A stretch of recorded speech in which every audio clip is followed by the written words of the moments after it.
क्या आप जानते हैं कि कुरान करीम के कई सारे लेवल हैं, कई सारे उसके स्टेप्स हैं। पहला स्टेप है कुरान करीम की आयतों को सही तरीके से रिसाइट करना, उसको सही तरीके से पढ़ना। यह कुरान करीम का पहला लेवल है। दूसरा लेवल है कुरान करीम की आयतों को याद करना, ज़्यादा से ज़्यादा आयतों को हिफ्ज़ करना।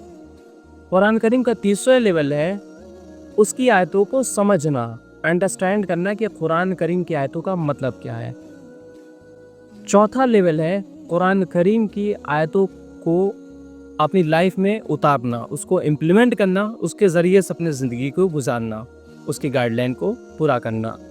पांचवा लेवल है कुरान करीम की आयतों को लोगों तक पहुंचाना और लोगों तक उसके पैगाम को, उस मैसेज को कन्वे करना। तो ये 5 स्टेप्स हैं कुरान करीम के, जिस पे हमें देखना चाहिए, हमारी तवज्जो होनी चाहिए कि क्या हम इन स्टेप्स को, इन लेवल को पूरा करते हैं या नहीं करते। सबसे पहले तो हमें ये देखना चाहिए कि क्या हम कुरान करीम की आयतों को सही तरीके से रिसाइट करना जानते हैं या नहीं जानते।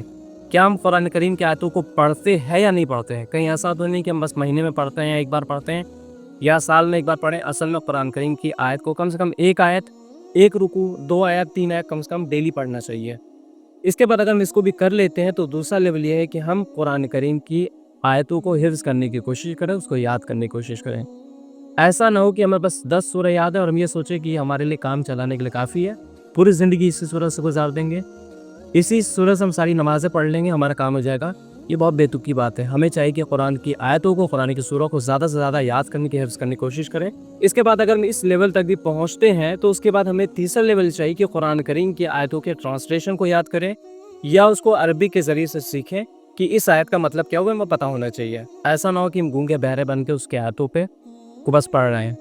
इमाम पढ़े तो हमें पता हो कि वो इमाम कह क्या रहा, तो उससे एक अलग कैफियत पैदा होती है और ये बेहद ज़रूरी है।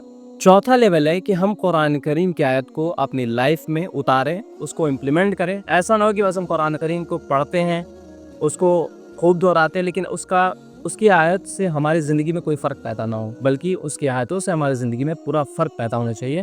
क्योंकि वो कुरान करीम जो है का जो असल मकसद है उसकी आयतों को अपनी ज़िंदगी में इम्प्लीमेंट करना, उसको अपनी ज़िंदगी में उतारना, उसके ज़रिए से, उसकी गाइडलाइन के ज़रिए से अपनी ज़िंदगी को गुजारना सबसे ज़्यादा ज़रूरी है। इसके बाद अगर हम ये भी कर लेते हैं तो फिर हमें चाहिए कि हमारा अगली तवज्जो ये होनी चाहिए कि हम कुरान करीम की आयत को, उसके मैसेज को लोगों तक पहुँचाएँ, वो गाइडलाइन लोगों तक दें कि कुरान ये बात करता है और उसके ज़रिए से लोगों को बताएं कि ये चीज़ आप करिए। तो ये जो 5 स्टेप्स है जिस पे अमल करना हर एक उम्मत पर बेहद ज़रूरी है, क्योंकि आप सल्लल्लाहु अलैहि वसल्लम ने फरमाया कुरान करीम क़यामत के दिन हश्र के मैदान में या तो तुम्हारे सपोर्ट में गवाही देगा और या फिर वो तुम्हारे खिलाफ गवाही देगा।